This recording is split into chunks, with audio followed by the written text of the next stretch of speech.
Ryan is with us from ABC. Jim, this is an interesting story. A new scam targets cheating men and their wallets. Yeah. Yeah, and a lot of other people too. Apparently, that's why they call it fishing, of course, Jay. Because you cast a big enough net, and you're likely to catch somebody or something in that net. And so these letters are being sent out. They're customized and personalized, directed to a person by name. Dear Jay, for example, it says, "I know you've been cheating on your wife. I have pictures to prove it." You don't want to use his name. Dear Bob, Yes. we know you're cheating on your wife. We have pictures to prove it, and if you don't send me $2,000 in bitcoins, make a $2,000 Bitcoin transfer, then I'm going to send these to your family, to your spouse, to your boss, to whoever, and wreck your life. So, if you've got something guilty going on in your life, there's the possibility that you may send them the money. Or to avoid the hassle of proving that you didn't do something, it's difficult to prove a negative, you may go ahead and send the money. But, as often as not, some folks, spouses are actually opening this and finding it and questioning them about it. So, it's something to watch out for. How widespread is this? Hard to say. Now, it started really in October in Philadelphia. It sort of died down, and it seems to have been popping up again either there in the Philadelphia area or down the East Coast. So it's certainly something to watch out for. And this is the kind of thing, it's not, they call it the World Wide Web for a reason, because that can come from anywhere and be directed to any place. But this seems to be fairly concentrated in the Northeast and deals with snail mail.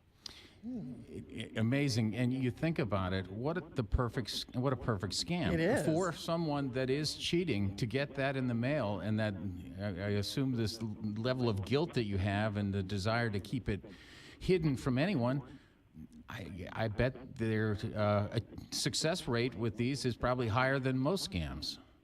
Well, yeah, maybe the same success rate or the same percentage of people who are cheating out there is the percentage of success that this thing has had. But there's no way of knowing, because if somebody has been dragged in, has been victimized by this, and they sent the money off, they're not going to make it public. And they only targeted men? What about women? Yes. Well, what about women? Here it is, and in some cases now it's directed directly. It's sent specifically to men in the address. So if somebody has a name like Robbie or Bobby or Tracy or something like that, Sandy, then it may be misdirected to a woman. But there have been cases in which this thing was sent to single men. So apparently it's not so fine-tuned that the sender knows that you're married or not married. They're just trying to send it to men. Now, here's what would drive me crazy is that if I were cheating and I got this and I was so inclined to say I've got to do something about it, I wouldn't even know what a Bitcoin was. I wouldn't know what to send them. I bet you'd start researching it, though. Yeah, definitely. Maybe what are they talking about, the Bitcoin? I do know what it is, but I wouldn't know how to send a Bitcoin. No, it's internet money, and it's used for in the place of PayPal, for example, or to make purchases online.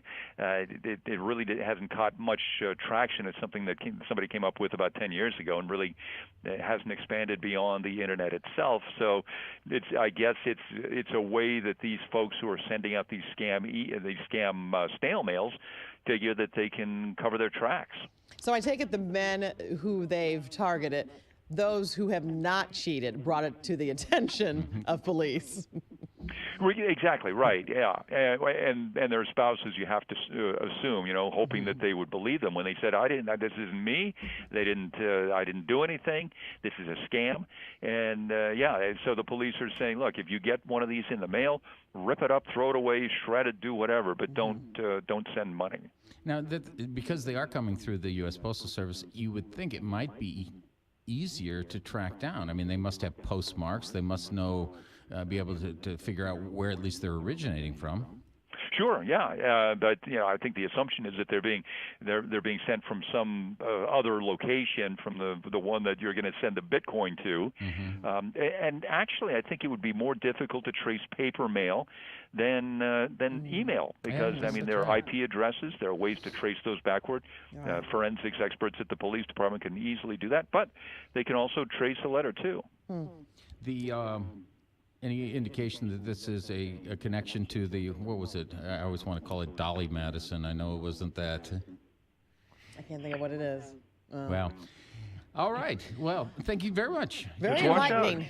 One of those, another week, another scam. Yes. KTRS, Jay Kanzler, Kelly Jackson, 8:58.